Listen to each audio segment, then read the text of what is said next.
Бишкекте Үмүт 2020 кыймылынын активистинин күйөөсүн белгисиз жарандар автоунаага күчкө салып отургузуп уурдап кетүүгө аракет кылышкан. Бул тууралуу аталган кыймылдын негиздөөчүсү Ширин Айтматова билдирди. Анын айтымында белгисиз жарандар өздөрүн милиция кызматкерибиз деп тааныштырып, бирок тиешелүү документтерин көрсөтүшкөн эмес. Окуя болгон жерде укук коргоо органдарынын кызматкерлери иш алып барууда. 16 январда Баткен шаарында Кыргыз өкмөтүнүн координациялык кеңешмесинде чек ара маселелери боюнча талкуу болду. Координация кеңешмеде вице-премьер-министр Жеңиш Разаков катышты. Ал биз бул жакта чек араны 1 метрине чейин талашып жатабыз. А кээ бир жарандар ал жердеги үйүн сатып кетип жатат. Бул эмне деген көрүнүш? Эртең сатылат экен деп күтүп отура бербешибиз керекпи? Бул маселени элге алып чыгыш керек. Эл айтыш керек. Үйүн сатып жаткандарга чек арадан үйүндө сатып кеткениң бул чыккынчылык. Мамлекетке чек арага жасаган чыккынчылыгың деп айтыш керек. Жергиликтүү бийлик системалуу жумуш аткарбай жатасыңар, деп билдирди.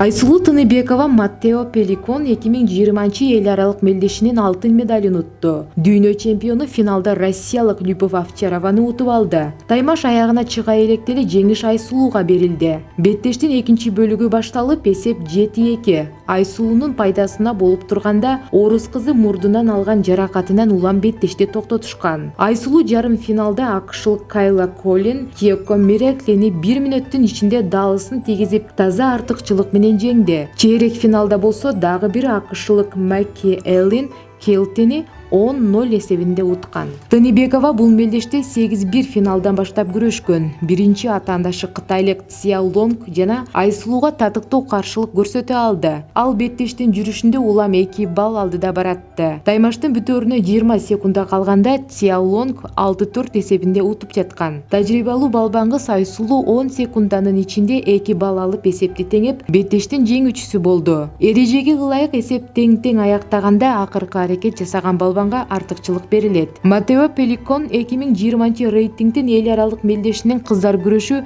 Италиянын Борбору Рим шаарында кечээ аяктады.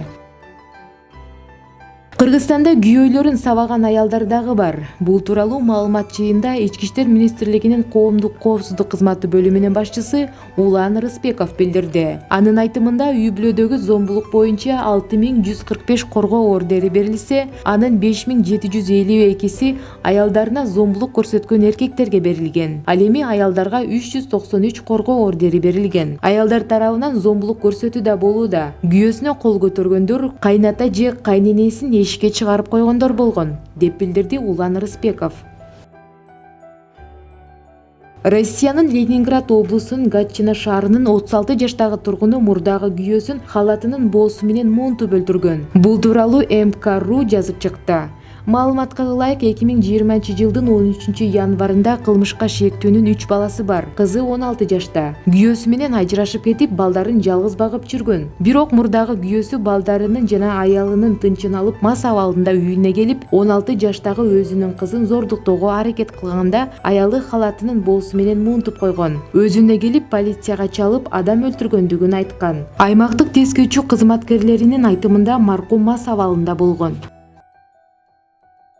Бишкектин санитардык экологиялык көзөмөл борбору Кавкеф ишканасына сапатсыз продукция чыгарганы үчүн 7,5 миң сом айып салды. Бул тууралуу аталган мекеменин маалымат кызматы билдирди. Интернет тармагына Кавкефтин сэндвич азыгында курт кумурска жүргөн сүрөт жарыяланган. Текшерүүнүн жүрүшүндө сэндвичте курт табылган эмес. Деген менен компаниянын току чыгаруучу жабдуулары талаптагыдай болгон эмес. Жеринде түшүндүрүү иштери жүргүзүлүп, ишканага айып салынган.